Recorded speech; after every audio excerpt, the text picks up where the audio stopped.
Isu campak kembali menjadi perhatian publik setelah dilaporkan adanya tenaga kesehatan yang meninggal dunia akibat penyakit ini. Nah, ini sebuah pengingat bahwa campak bukan sekadar penyakit ringan pada anak, tapi infeksi virus yang sangat menular dan juga berpotensi memicu komplikasi serius.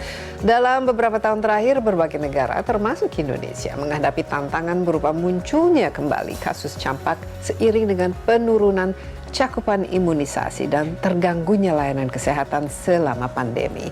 Lalu apakah kita cukup waspada terhadap penyakit menular lama yang ternyata tetap relevan di tengah dinamika kesehatan global saat ini? Insight akan membahasnya bersama saya, Desi Anwar.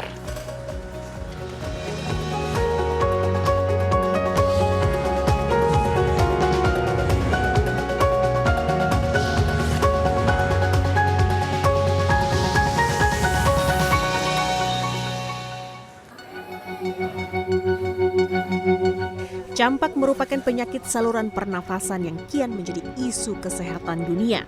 Menurut data WHO yang dirilis Februari 2026 lalu, Indonesia merupakan negara dengan kasus campak terbanyak ketiga setelah India dan Angola. Sementara per 23 Februari 2026, Kementerian Kesehatan sudah mencatat 8.224 kasus suspek campak serta 4 kasus kematian. Umumnya penderita campak mengalami penyebaran ruam pada tubuhnya. Namun penderita campak juga seringkali mengalami gejala berupa 3C, yaitu cough atau batuk, coryza atau pilek, serta conjunctivitis atau mata merah. Walau sering dianggap sebagai penyakit anak, semua orang berisiko mengalami infeksi virus ini. Oleh karena itu, pelaksanaan imunisasi terhadap penyakit ini sangat penting, tidak hanya bagi anak, namun juga bagi dewasa, terutama bagi tenaga kerja kesehatan. Campak dikenal memiliki tingkat penularan yang sangat tinggi dengan gejala awal yang kerap disalahartikan sebagai flu biasa seperti demam, batuk, pilek, dan mata merah sebelum berkembang menjadi ruam khas di seluruh tubuh. Namun di balik gejala yang tampak umum tersebut, campak dapat berkembang menjadi komplikasi berat seperti pneumonia, diare berat hingga radang otak, terutama pada kelompok rentan seperti anak-anak, lansia, serta individu dengan imunitas yang rendah. Kasus pada tenaga kesehatan juga menyoroti resiko paparan tinggi di fasilitas layanan medis. Sekaligus pentingnya perlindungan optimal bagi mereka yang berada di garda terdepan. Nah, lalu apa sebenarnya kunci utama yang perlu diperhatikan untuk menanggulangi penyakit campak ini? Di studio sudah bersama saya Profesor Chandra Yoga Aditama, seorang pakar kesehatan masyarakat yang juga merupakan Direktur Penyakit Menular WHO Asia Tenggara untuk tahun 2018 hingga 2020. Kita akan membahasnya. Prof, apa kabar? Baik, kabar gimana Mbak Desi? Baik, terima kasih. Kita semoga sehat selalu juga, Prof. Dan kita sering sekali waktu itu mengundang Prof ketika pandemi COVID. Ini seolah-olah ini sudah lama ya. Dulu sempat menjadi Direktur Penyakit Menular WHO Asia Tenggara. Ini pas ketika itu, makanya pas saat COVID itu, makanya sering kita undang. Tapi sekarang apa kegiatannya, Prof? Masih sibuk menangani kasus-kasus? Saya sekarang resminya jadi Direktur Pasar Sarjana di Universitas Yarsi. Jadi ada beberapa program studi dan saya Ketua Majelis Kehormatan Perhimpunan Dokter Paru Indonesia. Jadi ada beberapa kegiatan. Jadi masih sibuk ya? Ya, insya Allah. Alhamdulillah. Tapi ini kita kan waktu itu banyak sekali berbicara mengenai pandemi COVID-19 dan juga jenis-jenis penyakit yang baru lah istilahnya dan belum kita kenal. Tapi sekarang muncul lagi yang namanya campak. Campak ini seolah-olah ini kan penyakit yang biasa, ya sering apalagi dialami ketika kita masih kecil gitu. Tapi mungkin perlu diingatkan kembali ya. Campak itu virusnya tuh seperti apa dan bagaimana profilnya dan kenapa kok sekarang ini menjadi perbincangan lagi, Prof? Bukannya ini istilahnya harusnya sudah lewat lah. Oke, jadi kalau kita ngomong baru dan lama, saya mau tarik ke masa purba ya. Jadi saya sudah cek data 10 penyakit masa purba, ancient time, yang menjadi epidemi. Waktu itu istilahnya bukan pandemi. Salah satu di antara 10 itu adalah measles. Dan itu adalah abad ke-7 atau abad ke-9, saya lupa begitu. Nah, jadi ini sudah ada sejak masa lalu dan menimbulkan masalah pada waktu itu. Kalau bergeser ke sini sedikit, maka pada waktu Perang Dunia Pertama, itu jadi penyebab kematian penting sih pneumonia akibat campak itu pada prajurit Amerika. Jadi ini masalah yang sudah lama. Dari pada tahun 1960-an kemudian ketemulah vaksinnya. Dengan ada vaksin kemudian memang ada perbaikan yang sangat nyata begitu. Dalam 25 tahun terakhir ada sekitar 50 juta kematian yang bisa dicegah gara-gara vaksin diberikan. Jadi vaksinnya memang sangat bermanfaat untuk mencegah. Hanya saja sayangnya vaksin itu tidak cukup baik cakupannya, sehingga kalau kita lihat data dari WHO, tahun 2024 masih ada 95.000 anak di dunia yang meninggal setahunnya, sepanjang tahun karena campak, karena vaksinasinya tidak memadai begitu. Nah, itu soal riwayat katakanlah begitu ya. Nah, sekarang soal penyakitnya dulu. Jadi ini adalah penyakit karena virus. Tadi sebelum acara kita mulai tentang penyakit menular dan penyakit tidak menular gitu ya. Jadi penyakit menular itu sebabnya ada 4. Bakteri, virus, jamur, dan parasit. Mesti salah satu di antara 4 ini. Tidak mungkin di luar itu. Ya, pada dasarnya 4 inilah. Nah, bakteri itu misalnya pneumonia karena bakteri atau tuberkulosis. Nah, virus itu misalnya COVID-19 atau HIV atau si campak ini. Itu adalah yang Jadi virus. campak itu virus, Yang virus. bukan bakteri. Bukan bakteri. Bukan juga parasit. Bukan Parasit itu parasit. misalnya malaria. Nah, kalau jamur banyaklah orang yang dari mulai panuan atau jamur yang jadi ini adalah virus. Nah, virus itu sudah dikenal lama, saya tadi sudah kita bahas, 1757 kalau saya tidak salah, diidentifikasilah virus itu, dan kemudian 1960-an ada vaksinnya. Dan tadi sudah kita disinggung sedikit soal gejala, gitu ya. Gejala itu, dia punya masa inkubasi. Ini gara-gara COVID kan semua orang mengerti masa inkubasi ya. Masa inkubasi adalah masuknya bakteri atau virus sampai gejala timbul. Itu masa inkubasinya sekitar 10-14 hari. Baru kemudian timbul gejalanya. Gejalanya itu demam. Nah, ini ada 3C sebenarnya. Cuman karena sama Mbak Desi saya agak khawatir bahasa Inggris saya kacau begitu ya. 3C itu cough, coryza, dan conjunctivitis. Artinya batuk, ada pilek, dan juga ada merah di mata. Kenapa itu penting?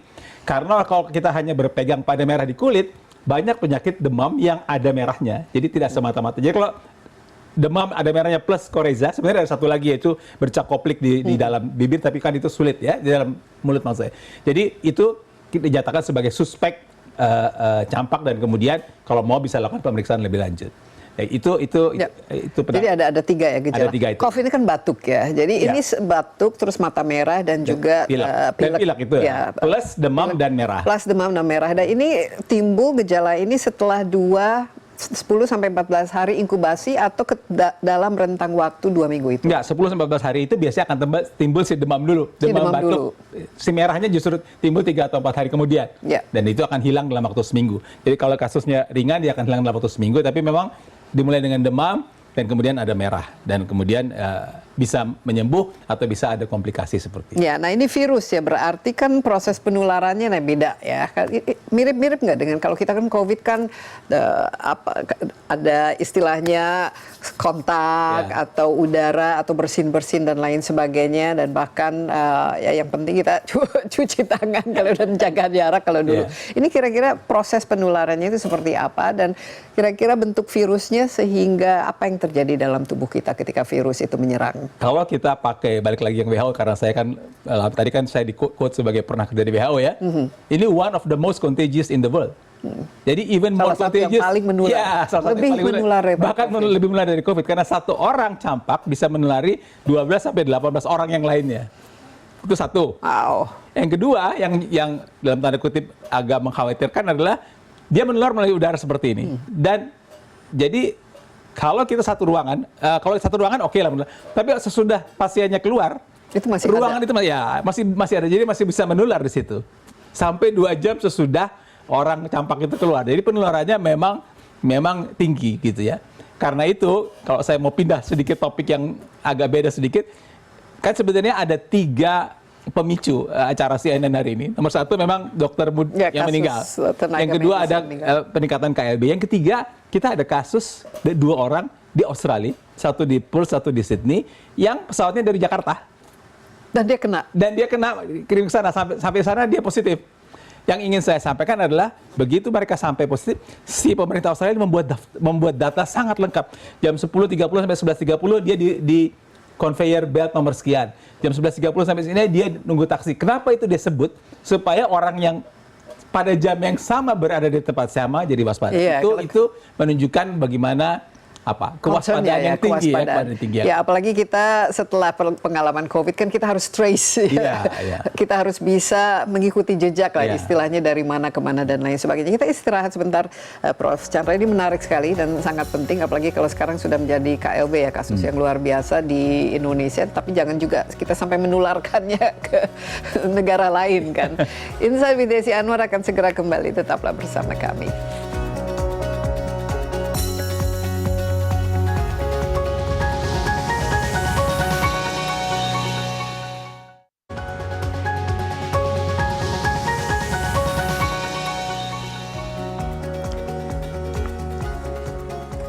Anda masih bersama Insight with Desi Anwar. Di studio saya ditemani Profesor Chandra Yoga Aditama, pakar kesehatan masyarakat dan pernah menjadi Direktur Penyakit Menular WHO Asia Tenggara tahun 2018 hingga 2020. Kita membahas mengenai campak yang kini isunya kembali menghangat ya, Prof. Dan ternyata ini merupakan virus atau penyakit yang usianya itu sudah sangat lama ya, abad ke-7 itu sudah ada. Dan ternyata sekarang muncul lagi, padahal sudah ada vaksinnya yang ditemukan sejak tahun 1960 dan sudah sukses untuk menekan jumlah campak, ini penyakit yang sangat menular ini. Tapi biasanya kan penyakit ini measles ya, identik dengan anak-anak. Ini bagaimana ceritanya, Prof? Ya, dan sebelum sampai ke situ saya ingin ngomong soal vaksin dulu sedikit. Oh iya, vaksin tahun 1960-an. Jadi vaksin itu proteksinya, perlindungannya 97%. 97%. Jadi tinggi sekali.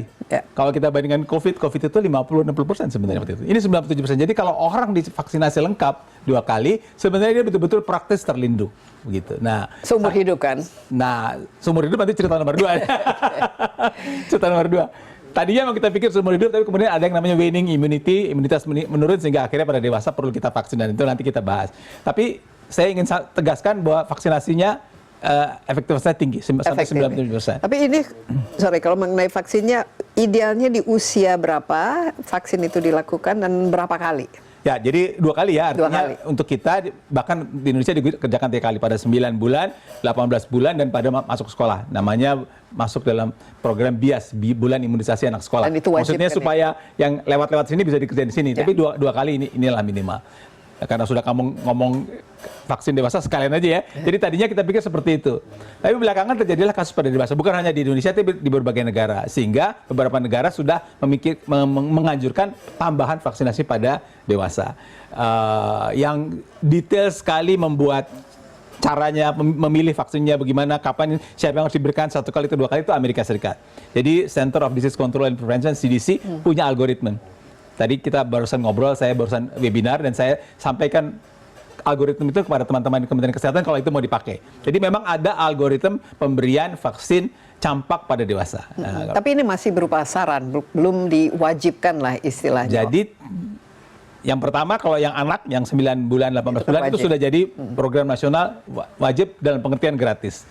Yang dewasa, pemerintah belum, paling tidak pada webinar hari ini sudah merencanakan akan memberikan itu bagian pada program kesehatan kepada tenaga kesehatan. Belum, mudah-mudahan dalam waktu tidak terlalu lama mereka mau berikan itu, dan bisa dipakai algoritma itu sebagai patokan begitu ya, karena antara lain karena kasus yang meninggal teman sejawat dokter yang di Cimacan itu kan, dia terkena campak dan akhirnya meninggal dunia. Tidak terlindungi. Tapi kalau misalnya saya atau Prof mau vaksin campak, itu bisa kita kemana saja, ke klinik itu bisa mendapatkan, cuma harus bayar. Betul sekali. Jadi sekarang vaksin mandiri namanya, Mas. Vaksin mandiri ya. Itu sudah banyak nggak orang sekarang sudah mulai melakukan? Terus terang saja belum terlalu banyak, tapi gara-gara peningkatan kasus ini orang jadi termotivasi begitu ya.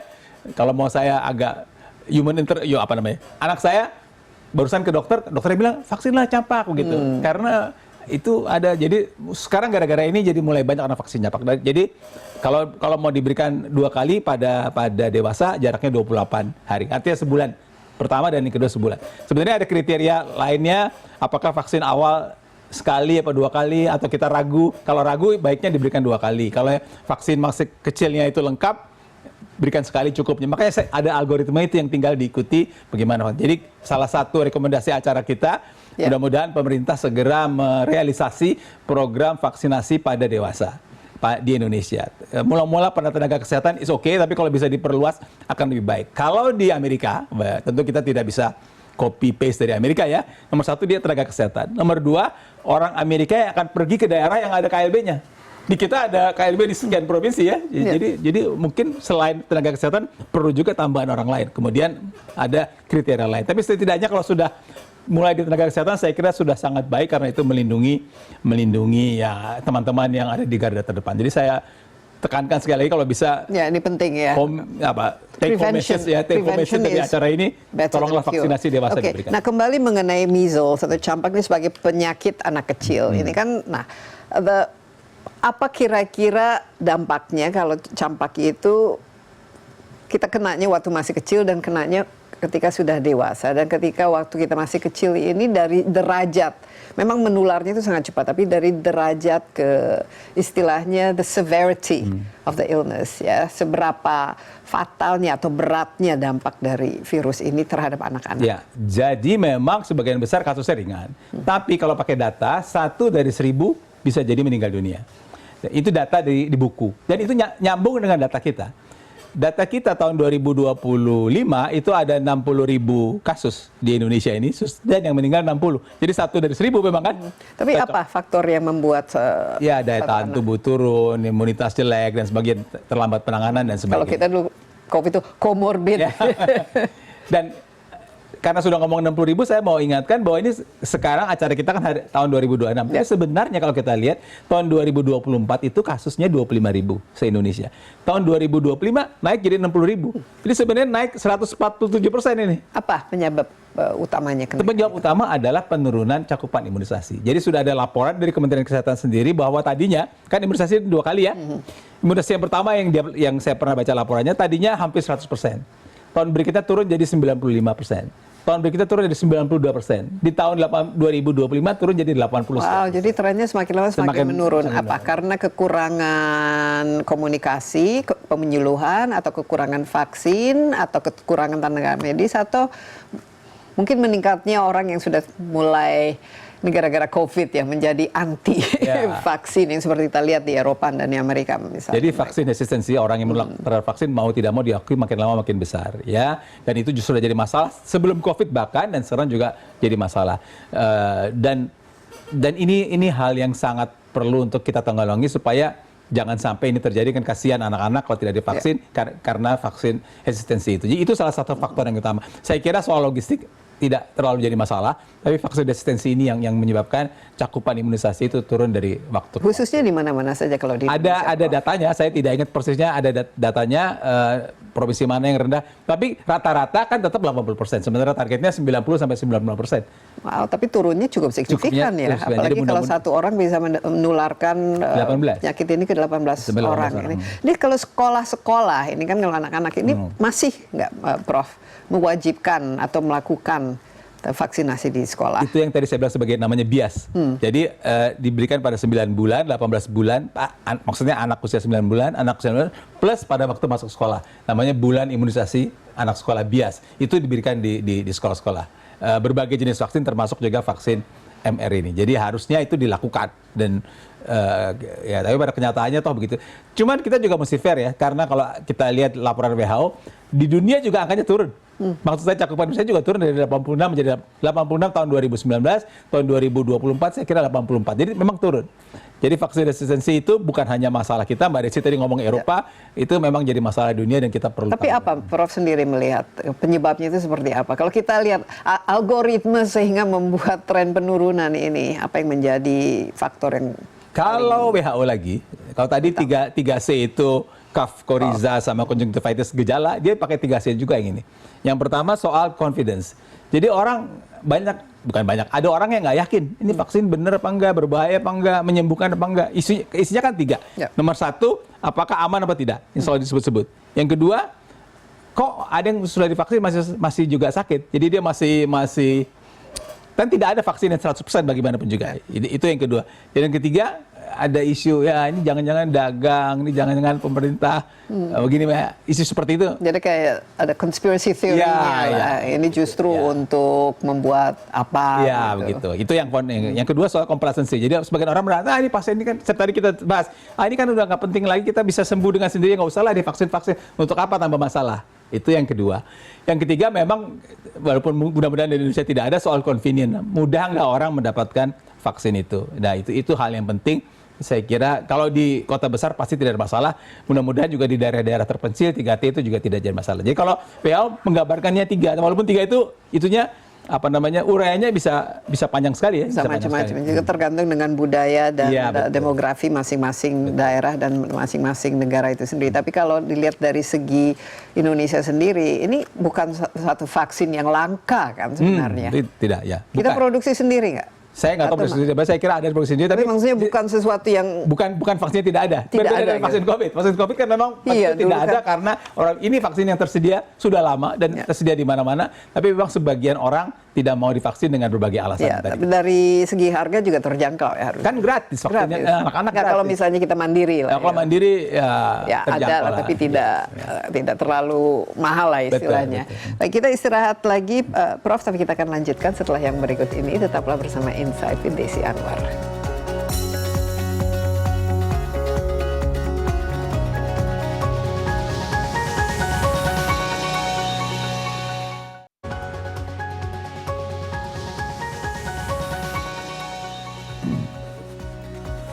Kembali bersama Insight with Desi Anwar. Di studio saya ditemani Profesor Chandra Yoga Aditama, pakar kesehatan masyarakat. Kita bicara mengenai campak yang sekarang penyakit ini seolah-olah naik daun ya. Tapi semoga dalam program ini kita juga bisa memberikan informasi yang akurat dan betapa pentingnya juga untuk mencegahnya. Dan kalau kena campak itu sendiri, ini jangan dianggap sepele ya. Karena kita melihat kasus tenaga medis yang ternyata meninggal karena campak. Nah itu, kita tadi bicara mengenai anak-anak yang kena campak ya. Kalau misalnya tadi dewasa seperti tenaga medis itu, apakah dia itu, setahu Prof ini kasusnya pernah divaksin dan akhirnya kena atau tidak pernah divaksin dan kemudian kena, dan apakah ada perbedaan dalam reaksi ketika seorang dewasa itu tertular campak? Yang pasti kalau dokter ini tentu saja kita sedih ya, karena apalagi kan kebetulan saya lulusan FKUI, dokter ini juga lulusan FKUI baru, jadi betul-betul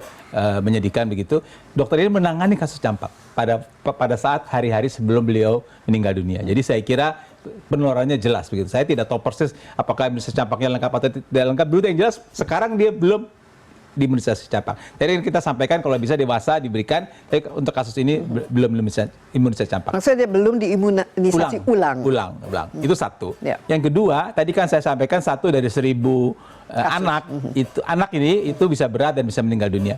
Untuk dewasa angka yang pasti tidak ada karena jumlahnya memang tidak terlalu banyak, tapi kemungkinan efek samping memang lebih besar. Maksud saya kemungkinan komplikasi lebih besar.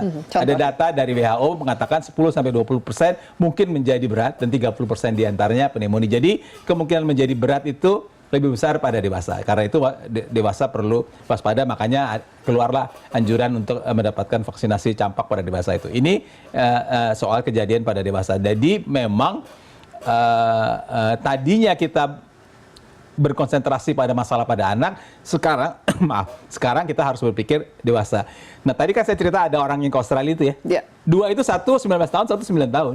Jadi 1 dewasa, 1 anak-anak. Dia dengan campak ke sana walaupun mereka sembuh di sana, tapi bagaimanapun kan dia membawa ya campak dari sini ke sana, dan itu jadi ada yang dewasa, ada yang anak. Itu yang perlu jadi perhatian kita semua, bukan semata-mata pada anak, pada dewasa juga. Jadi kemungkinan juga reaksinya pada dewasa bisa lebih banyak ya komplikasinya dibanding dengan anak-anak ya. Nah, biasanya virus ini seperti apa? Kalau kita kan dulu belajar, kalau COVID ya ada masa inkubasi, kemudian nanti setelah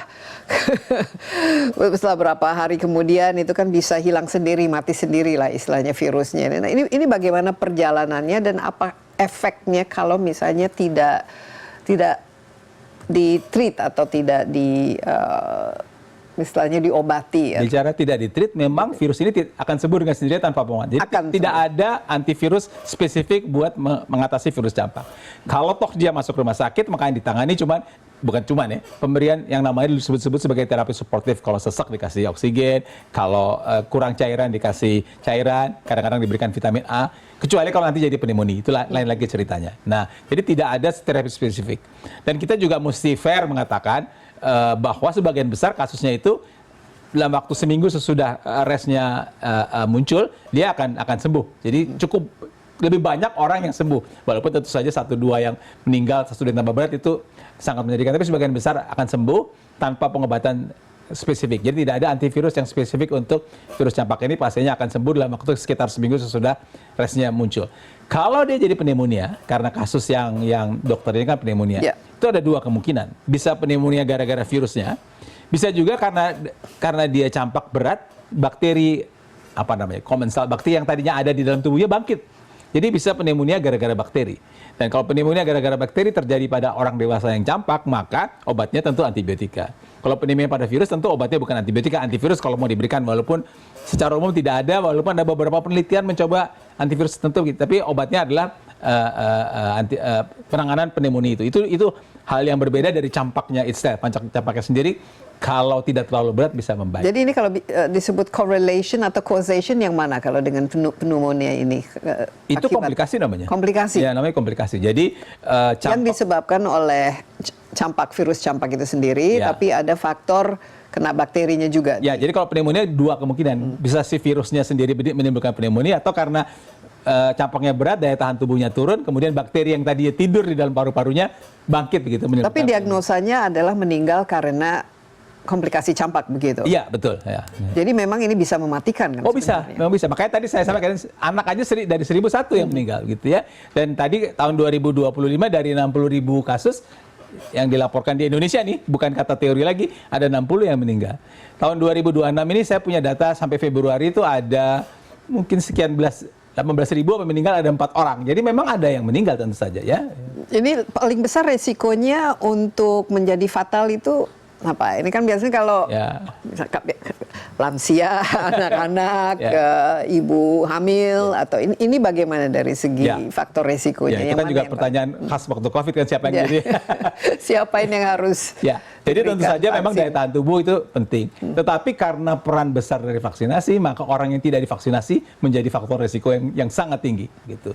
Nah, seperti saya sampaikan tadi, kalau ada resiko tertular, jadi petugas kesehatan yang memang bertugas dengan pasien yang menulari campak, itu juga orang yang jadi orang yang berisiko. Tapi sekali lagi kita perlu menekankan berulang kali bahwa peran vaksinasi sangat besar. Mudah-mudahan ini bisa ditingkatkan. Jadi ide herd immunity ini khusus untuk campak berlaku nggak? Berlaku, tapi kan herd immunity itu kan kalau cakupan 95%. Untuk sebagai berbagai jenis infeksi virus, kalau cakupan 95% herd immunity di kelompok itu terjadi. Dan ini kan 80% di mana-mana. Ya, jadi memang herd immunity belum terjadi pada waktu dengan campak sekarang ini. Nah, misalnya kalau sudah kena campak dan sembuh itu masih perlu divaksinasi nggak? Atau ini sudah menjadi bagian dari sistem imunitas di tubuhnya, Prof? Ada 3 kemungkinan. Nomor 1, pertanyaan adalah kalau dia sudah dicampak imunisasi 2 kali, masih perlu divaksinasi apa enggak? Tadinya karena sudah diimunisasi 2 kali, proteksi 97%. Tapi dari pengetahuan lebih lanjut, seperti tadi kita bahas, ada kemungkinan waning immunity. Jadi harus diulang. Itu 1.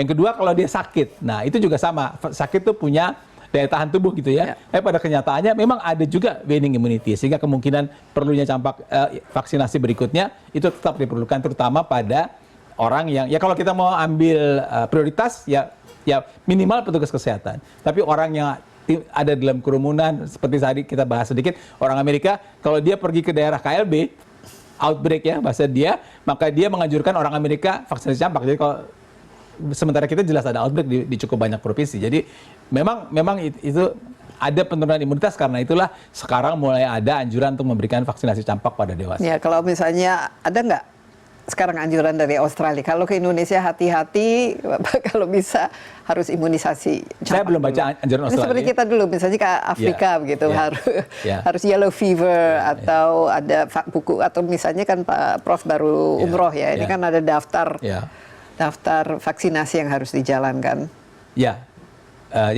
Perlu nggak sekarang khusus untuk campak? Memang belum saat ini. Belum keluar secara hitam putih dari Australia. Saya kira dari Amerika juga belum keluar. Tapi memang dia mengajukan secara umum.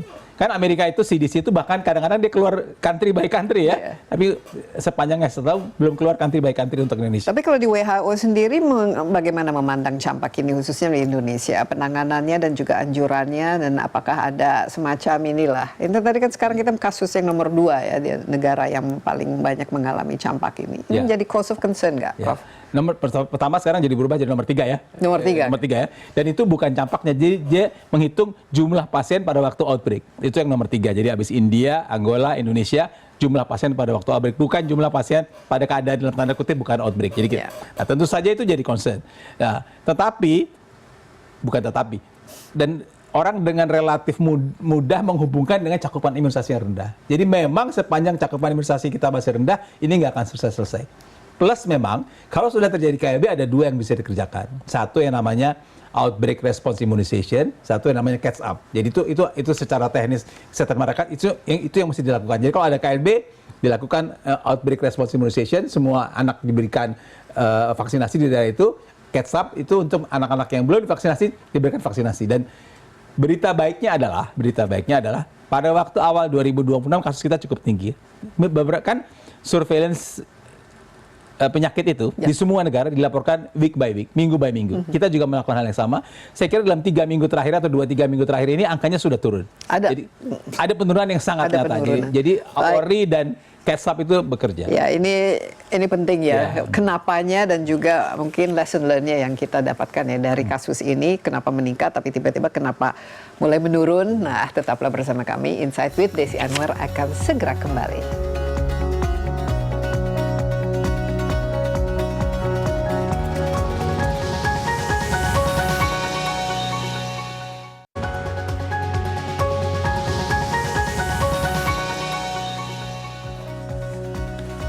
Kembali bersama Insight with Desi Anwar. Topik kita kali ini mengenai campak. Saya ditemani Profesor Chandra Yoga Aditama, pakar kesehatan masyarakat. Dan juga dulu pernah menjabat sebagai Direktur Penyakit Menular WHO Asia Tenggara untuk tahun 2018 sampai tahun 2020. Ini penting ya, karena harus ada semacam guideline. Yang namanya penyakit itu tidak kenal border dan juga pasti gampang sekali menular dan juga mudah sekali bagi kita untuk belajar. Bukan saja dari kesalahan masa lalu, tapi dari negara-negara lain yang paling sukses menangani kasus ini. Nah, di Indonesia ini ya, ada resistensi tadi untuk melakukan vaksinasi, paling tidak mengurang ya. Idealnya 99% itu sudah bagus ya. Kita pernah kan mencapai. Untuk vaksinasi yang pertama pernah mencapai, tapi sekarang makin lama makin menurun. Tapi ada kabar baik, tahun 2026 ini ada sedikit penurunan dari kasusnya. Coba mungkin lihat tren ini lebih ke faktor apa? Masyarakat yang mendapatkan informasi ataupun dikomunikasikan tentang sosialisasi yang baik mengenai penyakit ini, atau karena memang ada proaktivitas lah dari pemerintah untuk menyebarluaskan ataupun memberikan vaksinasi. Jadi ini ada 2 hal yang berbeda ya. Nomor 1 adalah vaksinasi pada semua anak umur 9 sampai 18 bulan, sakit nggak sakit, ada KLB atau nggak KLB, semua harus di cover. Dan inilah yang angkanya terakhir 2025 masih 80%, kita maunya 90%. Itu satu poin. Karena ada penurunan 190-80, maka kemudian terjadi KLB, kejadian luar biasa, ada kriterianya, jumlah kasus meningkat sekian. Kalau sudah terjadi KLB, ada lagi imunisasi yang berbeda nih daripada yang ini. Kalau sudah terjadi KLB, ada tindakan khusus. Itu yang tadi kita bahas di segmen yang terakhir, 2 hal itu. Yang satu namanya outbreak response immunization, yang satu namanya catch-up immunization. Nah, jadi kalau sudah ada KLB, ini mesti dilakukan.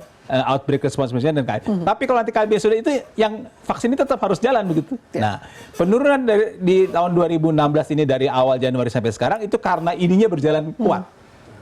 ORI, Outbreak Response Immunization, dan Catch-up Immunization berjalan cukup kuat, karena itu ada penurunan. Walaupun belum katakanlah belum maksimal gitu ya. Kalau bisa ini diperkuat sehingga betul-betul KLB itu bisa tertanggulangi. Tapi ingat, ini adalah penanganan sesaat. Ini mesti jalan terus. Imunisasi atau vaksinasi pada anak plus sekarang dewasa, ini harus jalan dengan coverage 90%, kalau bisa 90% lebih bagus, supaya jangan terjadi KLB lagi. Karena kalau jadi KLB lagi, balik lagi cerita yang ini. Jadi apa kalau yang bagian wajibnya lah yang harus jalan, apa yang harus lebih banyak dilakukan oleh pemerintah, khususnya dari Kementerian Kesehatan? Ya.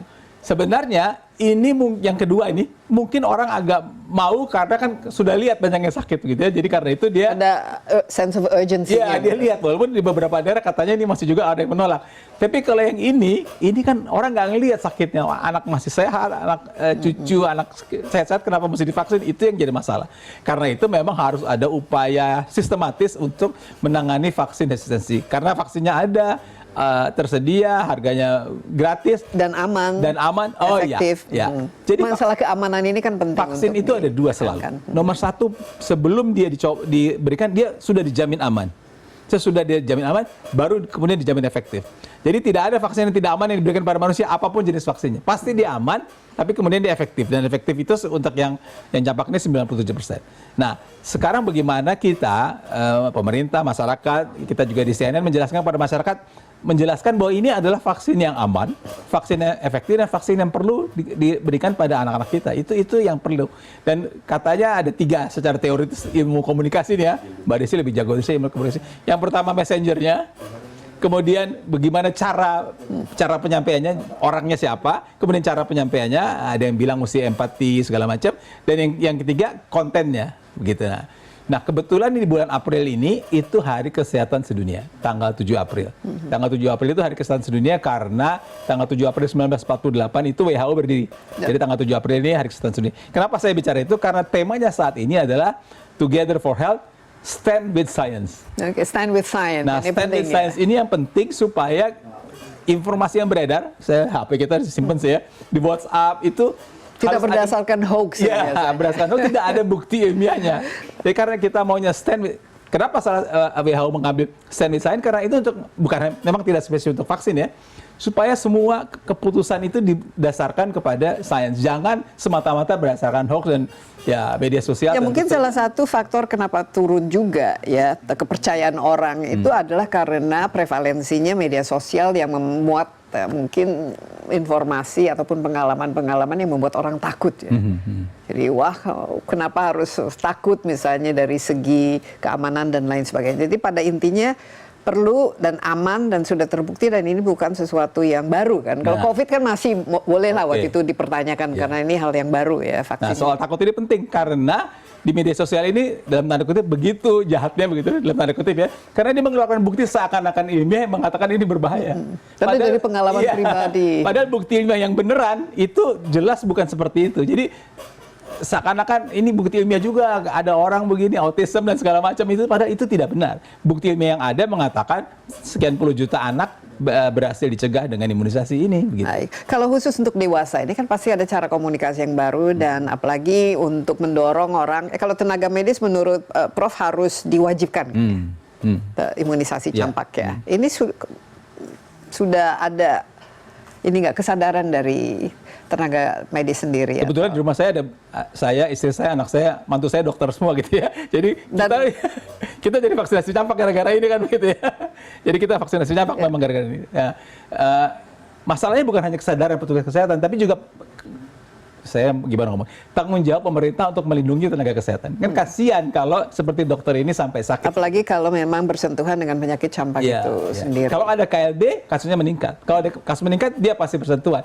Tolonglah lindungi teman-teman. Tapi para nakes sudah mulai. Karena belum jadi program nasional. Kalau pertanyaan Mbak Desi sudah mulai, saya percaya sudah mulai, tapi coveragenya saya kira belum terlalu besar. Dan jadi kalau program nasional berarti kan harus diberikan secara gratis dan harus diwajibkan lah istilahnya. Nah kalau dari segi gejala yang apalagi khususnya dewasa ya, apa yang harus diperhatikan, dan juga kira-kira bagaimana untuk bisa membandingkan dengan penyakit-penyakit yang lain, kan tadi ada demam, ada pileknya, ada batuknya, dan ada ruamnya. Nah, kurang lebih gejalanya sama sebenarnya dewasa dengan anak-anak itu ya, ada gejala demam, ada merah. Tapi untuk mendiagnosanya sampai kalau diagnosis pasti ada 2 cara, tentu saja dengan PCR atau dengan tes antibody, itu diagnosis pasti. Tetapi secara klinis kita bisa mendiagnosis, artinya ada demam, ada merah, orang sudah mesti curiga. Apalagi kalau tenaga kesehatan bilang kemarin pasien saya memang campak, jadi kemungkinan dia sakit besar, kemungkinan dia tertular besar. Maksud saya kalau ada gejala-gejala seperti itu, dan harusnya memang segera diistirahatkan. Kalau kita baca, saya tidak mengikuti secara ini, kalau kita baca berita di media kan kasus teman yang meninggal ini ada keluhan, besoknya masih bekerja begitu ya. Saya nggak tahu persis seperti apa. Dan mungkin menularkan kan. Ini kalau sakit bisa masih. Ya kan seperti saya sampaikan, 4 hari sebelum resnya timbul dan 4 hari sudah resnya meletus, itu dia menularkan. Itu menularkan. Jadi menularkan juga iya, tapi kan kita lagi bicara soal bagaimana perlindungan kepada orang dewasa ini supaya penyakitnya jangan jadi berat. Tentu saja kalau pneumonia ada beberapa kriteria. Misalnya kalau napasnya jadi berat, sesak napas, kemudian demamnya bisa tambah tinggi, maka dia mesti waspada jangan-jangan terjadi pneumonia pada dirinya, segera memeriksakan diri. Tentu kita bisa lakukan pemeriksaan foto ronsen dan melakukan pengobatan sesuai dengan yang tadi, apakah dia pneumonia virus atau pneumonia bakteri, dan pastinya mesti masuk ke rumah sakit. Nah, dalam tenaga kesehatan yang akhirnya meninggal ya karena campak ini, diagnosanya bahwa ini campak itu pada stage kapan, Dok? Karena kalau orang misalnya aduh saya pilek terus kasih obat inilah anti radang dan lain sebagainya supaya langsung ditangani dan juga bisa kalau dulu kita diisolasi kan, di karantina misalnya. Kalau soal karantina sih memang karantina ya. Karena dia menular, karantina karantina. Cuman kalau kasus yang dewasa ini juga anak-anak sebenarnya perburukan yang jadi faktor. Jadi kalau si anak atau orang dewasa mengalami perburukan, tadi seperti saya bilang batuk yang tambah berat, sesak napas, nyamam berat begitu, nah itu mesti waspada. Jangan-jangan ada sesuatu ini, segera memeriksakan diri untuk mengetahui apakah ada sesuatu tidak. Jadi faktor perburukan itu yang jadi faktor bukan tidak ada. Itu yang kemudian membuat alertness makin meningkat untuk segera mencari pertolongan gitu. Tapi mencegahnya selain tentu saja imunisasi, apa saja yang perlu dilakukan sama dengan... Nanti kalau saya bilang kita mengulang ERT tetap sama, masker, cuci tangan dan sebagainya, karena dia penularan airborne ya, penularan airborne. Cuman saya ingin menggarisbawahi di segmen ini yang tadi saya sampaikan, Australia membuat informasi begitu jelas, minute by minute orang itu ada di mana, supaya yang lain juga waspada. Jadi kalau kita bisa seperti itu tentu akan lebih baik. Contact tracing. Ya. Kita masih ada satu segmen lagi, Prof, tapi kita akan lanjutkan setelah yang berikut ini. Tetaplah bersama Insight with Desi Anwar.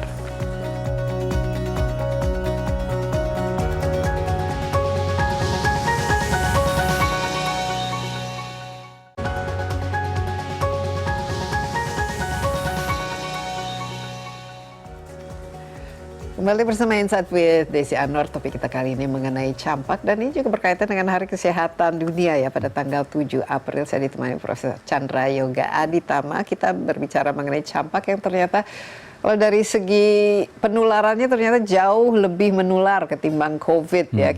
Kita sudah mulai melupakan COVID ya. Tapi ini penyakit ini kalau tidak ditangani dengan baik itu bisa menjadi bukan pandemi, satu lagi epidemi atau bagaimana, Pak? Yang pertama saya mau garis bawahi dulu, COVID jangan dilupakan ya, karena COVID itu tidak hilang.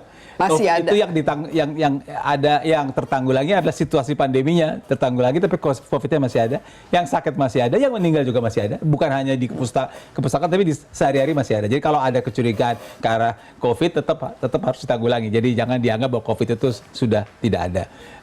Dan kalau bicara pandemi, cuman orang kan sudah tidak ini PCR lagi atau cek-cek. Nah, kalau bicara pandemi, sebelum masuk ke pandemi campak, maka kita perlu, tanpa bermaksud menakut-nakuti, kita perlu menyadari bahwa pandemi itu akan berulang. Kita hanya belum tahu kapan akan berulang dan penyakit apa yang menjadi penyebabnya itu. Salah satu yang mungkin selain influenza adalah corona. Corona jenis baru. Kita tahu dulu corona yang sebelum COVID ini adalah corona yang SARS-CoV-1. Ya, kemudian ada SARS-CoV-2 yang COVID-19, kita tidak tahu di masa datang. Jadi kita tetap kewaspadaan harus tetap tinggi, karena pandemi yang akan datang itu pasti akan ada. It's not if, it is when. Ya. Dan jenis penyakitnya apa itu ya. Itu satu soal itu. Nah, kalau soal apakah si campak ini akan jadi pandemi, mestinya sih tidak ya. Kenapa mestinya tidak? Karena perlindungan dari vaksinasi tinggi sekali. Tadi kita sudah bahas 97%. Sementara si COVID itu kan 50, 60, mungkin ada yang 70 sekarang. Tapi ini perlindungan terhadap pencegahannya tinggi sekali. Dan kita sudah punya pengalaman di mana campak itu bisa turun. Jadi yang terjadi adalah KLB atau outbreak dari waktu ke waktu.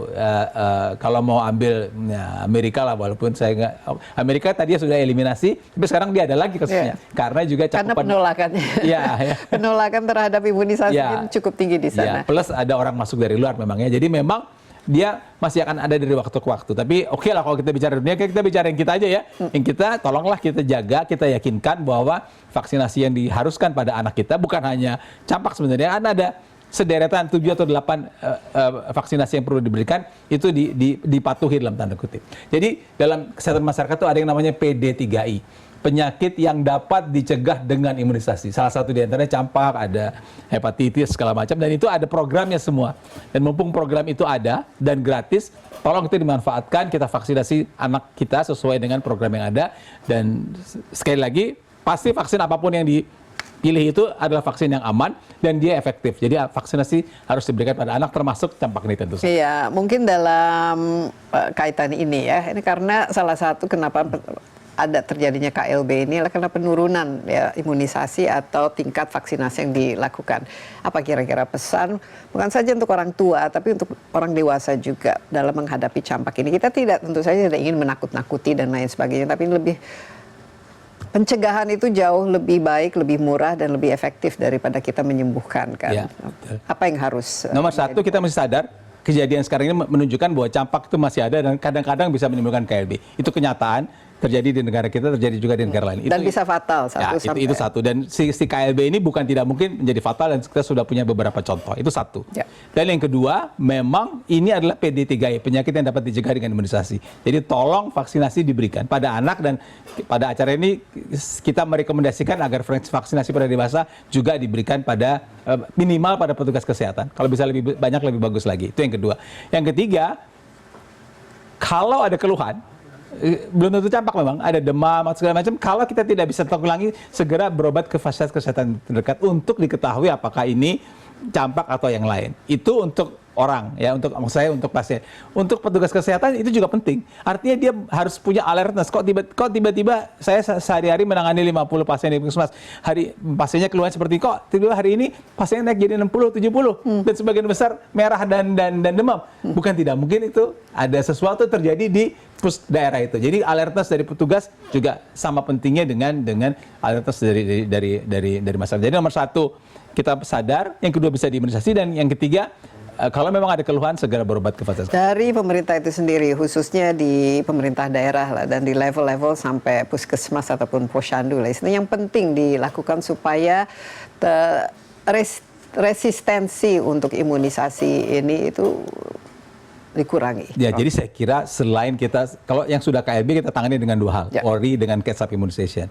Kemudian untuk yang belum vaksin kita vaksin. Tapi memang harus ada program terstruktur, begitu. Apa namanya kalau zaman sekarang istilahnya masif struktur untuk menangani orang yang menolak divaksin. Ini bukan masalah sederhana, dan sekali lagi ini bukan masalah Indonesia saja. Tapi mesti ada sistem yang jelas untuk menangani itu. Nah itu bagaimana? Kita belajar juga dari kasus COVID itu kan, kita membuat struktur dan sistem yang terpadu lah, sehingga semua orang juga paham bahwa wah ini sesuatu yang memang penting dan harus dilakukan. Ya, tapi COVID itu juga salah satunya orang juga cukup banyak yang menolak vaksin pada waktu itu ya. Nah, karena itu kalau mau pakai pendekatan yang si WHO tadi, yang pertama soal confidence orang itu mesti ditegaskan bahwa ini memang aman dan efektif, versus orang yang punya bukti yang lain yang palsu begitu, fake evidence yang mengatakan dan menggunakan media sosial biasanya untuk menyebarluaskan ya. Dan yang kedua yang complacency, yang artinya orang merasa ini penyakit sudah nggak jadi masalah, itu mesti ditanggulangi.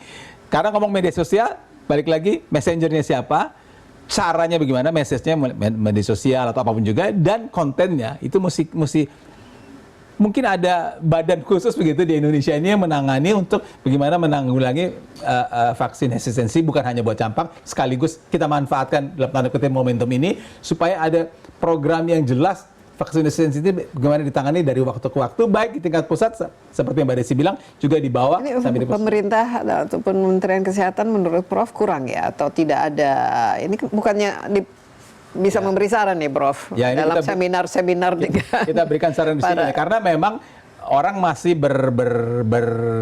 berkonsentrasi pada kalau ada KLB diberikan dua tadi itu, jadi reaktif ORI, atau yang ini nggak reaktif, meningkatkan cakupan. Tapi cakupan itu nggak naik gara-gara hesitansi, ini yang mesti diberikan porsi perhatian yang lebih besar lagi, dicari faktornya apa, dan bukan tidak mungkin faktornya itu beda dari satu tempat ke tempat lain. Jadi mungkin ada faktor budaya juga, faktor budaya, tailor-made dan tadi kita sampaikan messengernya juga beda, mungkin di daerah sini yang bicara harusnya lurah, di messenger sini yang bicara harusnya siapa, sini harus bicara, jadi dibuatlah program yang jelas bagaimana vaksinasi ini bisa kita tanggulangi di Indonesia. Sekali lagi untuk semua jenis PD3I, bukan hanya campak. Nah kalau misalnya kita kena lah sebagai dewasa ataupun anak-anak, ini harus dilakukan itu apa setelah divonis istilahnya, ini kena campak? Karena dia menular maka memang isolasi, ya. Jangan kontak dengan yang lain. Tapi tentu yang bukan paling mudah, yang paling segera mesti dilakukan kalau kita kena atau kita curiga kena, tadi kita sudah bahas, segera berobat ke fasilitas kesehatan. Apalagi sedang ada KLB seperti ini. Jadi bukan tidak mungkin angkanya meningkat, segera berobat ke fasilitas kesehatan untuk mengetahui apakah ini campak atau tidak. Ya, ada beberapa kriterianya, walaupun pemeriksaan lab mungkin tidak terlalu mudah, tapi ada beberapa kriterianya. Nah, kalau dia sudah kena, tentu saja dia istirahat. Ya. Jangan kontak dengan orang lain. Dan seperti saya sudah sampaikan, sebenarnya dari ruam itu seminggu kemudian kalau situasinya baik dia akan membaik begitu ya. Jadi itu bisa tertanggulangi. Tapi kesadaran untuk segera memeriksa diri itu hal penting. Nggak boleh dianggap enteng, saya cuma merah-merah kecil, cuma demam gitu. Itu nggak bisa seperti itu. Yang penting juga harus menjaga kesehatan ya, karena aspek imunitas itu penting untuk menjaga kedaya tahanan. Itu kalau mau kesimpulan itu sebenarnya karena ilmu kesehatan itu bukan hanya mengobati orang sakit, ada bagaimana menjaga yang sehat itu tetap sehat. Itu jauh lebih penting ketimbang kalau sudah sakit mesti diobati dengan segala caranya. Marilah kita menjaga yang sehat tetap sehat, antara lain. Saya dulu waktu saya kerja di Kemenkes pakai cerdik, cek kesehatan secara berkala, enyahkan asap rokok dan polusi udara, rajin aktivitas fisik dan olahraga, diet yang bergizi dan seimbang, istirahat yang cukup, dan kelola stres. Ini harus jadi bagian dari kehidupan kita sehari-hari supaya cerdik. Dan kalau sakit jangan ke sekolah atau jangan ngantor ya, jangan menularkan ke orang lain ya, apalagi karena campak ini memang ternyata sangat-sangat menular ya. Prof, sekarang kan sering memberi masukan ya kepada siapa-siapa saja ini, Prof, melakukan khusus mengenai kesehatan dan juga bicara di berbagai tempat, baik di tingkat yang pusat begitu maupun juga sampai di puskesmas ya, artinya. Dan saya sering kali yang bicara depan ibu-ibu kader itu saya tertarik ya. Kenapa? Karena ibu-ibu kader itu kan semangatnya tinggi sekali dan mereka praktis tidak dibayar ya. Dan ini cerita di Jakarta, saya nggak cerita di daerah. Praktis tidak dibayar, mungkin ada sebagian dapat bayar, tapi mereka semangat datang dan antusiasme warga kota Jakarta ini. Maaf, kita bicara soal Jakarta, itu saya kira modal besar untuk kita mewujudkan kesehatan warga. Dia kadang-kadang mengeluh, wah dok, itu kita ke rumah itu yang keluar anjingnya, kita mau bilangin misalnya demam denggi ya, kita mau bilangin nyamuk, yang keluar anjingnya, yang tuan rumah nggak keluar ya. Tapi dia tetap bersemangat. Jadi saya kira peran besar kader kesehatan di Jakarta dan juga di daerah lain itu sangat penting yang perlu kita terus tingkatkan begitu. Nah ini mungkin sebagai penutup ya, karena kalau kita melihat ini jumlah atau deretan dari penyakit atau virus ataupun dari bakteri yang ada di Indonesia yang kita sebut penyakit menular ini kalau kita daftar itu yang paling prevalen itu apa-apa saja, dan kira-kira dari segi ininya lah penanganannya itu seperti apa, dan ini bisa untuk topik kita berikutnya juga kan. Misalnya kan kita masih sekarang ada penyakit yang berkaitan dengan gaya hidup, itu udah itu satu kolom sendiri ya. Tapi yang masih istilahnya penyakit tropis ini apa? Ya, jadi kita bagi dua, penyakit tidak menular yang gaya hidup tadi dan penyakit yang menular. Penyakit menular ini dalam tanda kutip ya, penyakit menular biasa yang sudah sering kita dengar. Bisa juga yang emerging infectious disease, yang baru, dan bisa juga yang tadi, yang saya lupa bahasa Indonesia, tapi namanya neglected tropical disease. Misalnya saja lepra. Lepra itu Indonesia masih nomor 3 di dunia loh. Oh iya. Dan ini seperti kan penyakit ya, udah. Tapi zaman dulu gitu. Tapi ternyata masih ada. Ada penyakit yang namanya schistosomiasis, demam keong, yang di banyak negara sudah tidak ada, di kita masih ada dan hanya di beberapa kabupaten di Sulawesi. Jadi masih ada yang neglected tropical disease. Si neglected tropical disease ini jumlahnya tidak banyak tapi tidak hilang-hilang. Tapi yang penyakit infeksi saluran napas, ISPA, batuk, tadi kita bahas tentang tuberkulosis kita masih nomor 2 di dunia. Saya kira masih nomor 2 di dunia. Nah, tuberkulosis ini tadinya yang kita harapkan waktu saya pertama-tama sekolah adalah komitmen politis. Pada waktu Presiden Jokowi ada Perpres 67 tahun 2021. Baru sekali itu ada Perpres tentang tuberkulosis. Begitu Presiden Prabowo, dia masukkan tuberkulosis ini sebagai salah satu quick win Astatita. Jadi sebenarnya dari atas Itu ada political will. Iya, jadi tinggal bagaimana mengimplementasikan di bawah supaya betul-betul tuberkulosis ini ditangani. Makanya tadi saya usul kalau bisa Ya, nanti next kita mungkin bicara mengenai Ya. TB karena ini seolah-olah ini kayak penyakit dunia ketiga sekali ya Iya, istilahnya. iya, iya, Harusnya Indonesia kita sudah bisa lah mengatasi penyakit. Dan lagi seperti ingat ini. Indonesia emas loh. Iya. Bagaimana mau Jadi emas? kita TB mah kita nomor 3 sekarang. Nomor 2. Oh, nomor 2. Kalau tadi campak nomor 3 ya. KLB nomor 3. Lepra nomor 3. Lepra nomor 3. Iya. Kemudian apa lagi yang bisa menjadi penyakit menular itu? Iya, kita masih punya banyak infeksi saluran cerna kan, ada diare, typhoid dan sebagainya, hepatitis. Dengue kan juga. Nah, dengue juga ya. Cuman dengue ini memang agak tricky ya, karena negara seperti Singapura juga nggak selesai menangani dengue. Kita tahu salah satu yang mereka lakukan adalah dengan nyamuk Wolbachia itu. Tapi kan toh Singapura masih juga menghadapi masalah dengue. Dengue ini satu masalah besar juga buat kita tentu saja. Iya. Tapi kalau TB itu mestinya bisa karena memang obat TB itu sudah ketemu 1882, obatnya sudah ada. Teknologinya sudah ada, tinggal Mbak Desi Anwar bikin acara. Jadi masih banyak sekali penyakit-penyakit yang betulnya harus kita bahas ya. Dan dengan ilmu sekarang, dengan sains ini sebenarnya kan sudah banyak sekali vaksin dan cara-cara pencegahannya. Dan terima kasih banyak ini Prof. Sangat informatif dan insight-nya sangat bagus dan kita harapkan juga program-program seperti yang kita lakukan ini juga bisa membantu ya, memberikan informasi yang jelas yang berdasarkan ilmiah. Stand with science. Stand with science ya. Sekali lagi terima kasih Prof. Demikian Insight with Desi Anwar kali ini. Terima kasih juga atas perhatian Anda dan jangan lupa Anda dapat menyaksikan tayangan ini di cnnindonesia.com dan juga di YouTube CNN Indonesia Insight with Desi Anwar. Sampai jumpa. Stay safe, stay healthy. Bye bye.